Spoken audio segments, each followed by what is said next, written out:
आपण हे 3 प्रभावी गट कुठले आहेत? आपल्या जे पांडुरंग परिवारामध्ये सगळे गट आहेत, सक्षम नेते आहेत आणि या सगळ्या नेत्यांना भरपूर मार्गाने दिली. 30-35 वर्षात कुठलीही संस्था त्यांच्या वचून आपण चालवली नाही. मार्केट कमिटी असेल, पांडुरंग सहकारी असेल, अर्बन बँक असेल, नगरपालिका असेल, पंचायत समिती असेल, जिल्हा परिषद असेल, या सर्व ठिकाणी या तिन्ही घटकातील लोकांना प्रामुख्यानं सत्तास्थान आलं. आमच्या कार्यकर्त्या मनात नसताना सुद्धा दिली. हा इतिहास आहे की अनेकदा प्रभावी नेतृत्व असताना सुद्धा आपण तडजोड स्वीकारून आपल्याला विधानसभा जिंकायची आहे हेच टार्गेट ठेवून आपण आपलं मन त्या ठिकाणी मोठं केलं, त्यानं मोठं केलं. पण दुर्दैवाने त्या मोठ्या पदावर बसलेल्या लोकांनी तेवढ्या तळमळीनं आदरणीय थोरल्या मालकांना म्हणा किंवा कालच्या निवडणुकीत सुद्धा आपल्याला यश मिळू दिलं नाही. त्यामुळे आता ही गांभीर्याने विचार करायचा आहे. मालकाने पोटतिडकीनं सांगितलंय की बाबा प्रत्येक वेळेस तुम्ही उभारला तेव्हा तुम्हाला मतं पडतात, हजाराच्या पुढे लीड जातं आणि आम्हीच परिचारक उभारल्यावर मात्र तुमच्या भागामध्ये आम्हाला मतदान का होत नाही. ही 35-30 वर्ष आपण त्यांच्याकडून हक्कानं कामं करून घेतो. मग आर्थिक असतील, नोकरी विषयक असतील, सामाजिक असतील, सगळ्या प्रश्नाच्या संदर्भात मालक तुमचे सगळे पाठीमागचे तुमच्या चुका मनातल्या विसरून तो आपल्याला ही गट टिकवायचा आहे.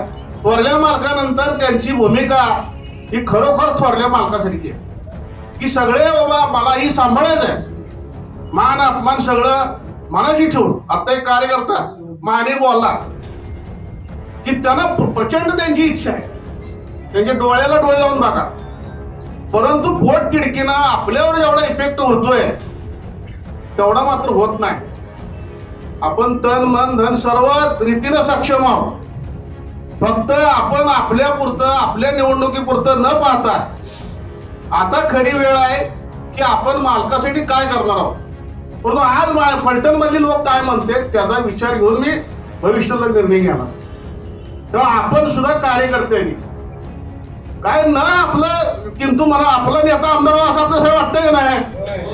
वाटतंय तर तुम्ही प्रामाणिकपणे खडसावून स्पष्टपणे सांगितलं पाहिजे. मालक आपल्यालाही असं करावंच लागणार.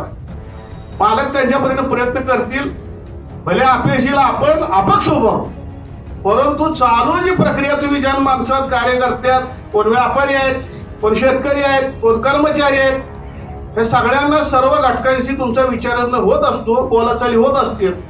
सर्वसाधारण आपण ट्रेन काय आहे हे पाहूनच भविष्यातलं आपलं पाऊल सर उचलावं असं सगळ्या कार्यकर्त्यांची मनापासून इच्छा आहे. त्या आम्ही तर स्पष्ट बोलतो. अनेकदा मी त्यासाठी शिव्या खाल्ल्यात. काय सहन करतो काय आपल्याला विजय मिळवणं फार महत्वाचं. 3 निवडणुकीचा मोठा आपल्याला पराभवाचा धक्का त्यातून मालक सावरत नाही. तेव्हा भावनिक होऊन आता तुम्हाला उभारावं लागतंय निवडणुकीला. अशा प्रकारचा पोकळ आपण आग्रह करू नका. त्या परीनं आपण खऱ्या अर्थानं त्यात यशस्वी होणार आहे आणि ते यशस्वी करून दाखवू प्रत्येक बूथवर.